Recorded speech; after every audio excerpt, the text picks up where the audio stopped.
আসসালামু আলাইকুম রহমতুল্লাহ। যারা সৌদি আরবে কফি শপের কাজে আসতে চাচ্ছেন, আমি তাদের উদ্দেশ্যে কিছু কথা বলি ভাই। ভাই, আপনি কি জানেন আপনাকে যে সে কফি শপের কাজ বলছে সেটা কি আপনাকে কফি শপের কাজ দিবে?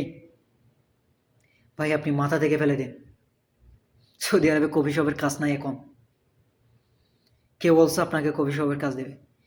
যেটা অরিজিনাল ভিসা, ভিসার মধ্যে কফি শপের নাম লেখা থাকবে, কোম্পানির নাম লেখা থাকবে, কফিলের নাম লেখা থাকবে, কোন মুয়াস্সাসার মধ্যে আসতেছেন সেটার নাম লেখা থাকবে, অরিজিনাল ভিসা হয়ে থাকলে। বুঝছেন? আপনাকে কি করবে জানেন? লোড আনলোডের একটা নাম দিয়ে সাপ্লাই ভিসার মধ্যে নিয়ে আসবে। আপনি তো জানেন না আপনাকে কি ভিসা দিচ্ছে সে। আপনাকে কফি শপের নাম বলছে, আপনি 4 লক্ষ 5 লক্ষ টাকা তাকে দেওয়ার জন্য বসে থাকছেন। ভাই, এই ভুল কাজ করিয়েন না।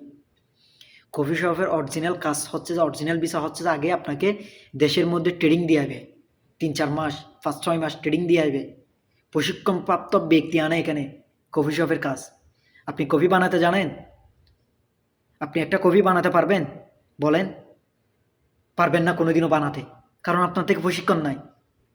এখানে কফি শপে যারা কাজে আসছে তাদের থেকে জিজ্ঞাসা করে দেখেন। সৌদি আরবে যদি আপনার আত্মীয় স্বজন যদি কাজ করে থাকে কফি শপে, আপনি তাদের থেকে জিজ্ঞাসা করবেন যে সৌদি আরবে কফি শপের কাজ কি প্রশিক্ষণ দিয়ে আনে নাকি প্রশিক্ষণ ছাড়া কফি শপের ভিসা পাওয়া যায়, সেটা জিজ্ঞাসা করবেন। তখন বুঝতে পারবেন। আর আপনি কফি শপের কাজ যখন বলছে, আপনি দালালকে 5-6 লক্ষ টাকা দেওয়ার জন্য বসে থাকছেন। ভাই, জাহান্নামে টাকাগুলা ফেলাইয়েন না। অনেক কষ্টের টাকা এগুলো, আপনার বাবা মায়ের উপার্জনের টাকা। আপনাকে প্রতিষ্ঠিত করার জন্য জমা রাখছে সে। আপনি সেই টাকা দিয়ে অন্য একটা কিছু করুন।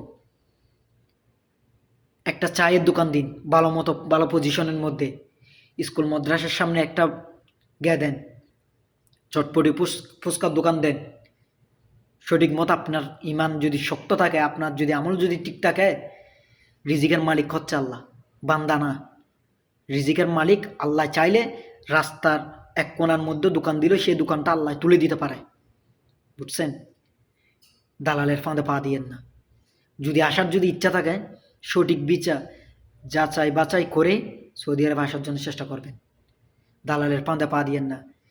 অনেক মানুষ কষ্টে হাহাকার করতেছে রাস্তার উপর। বিশ্বাস করবেন, কান্নায় হাহাকার করতেছে।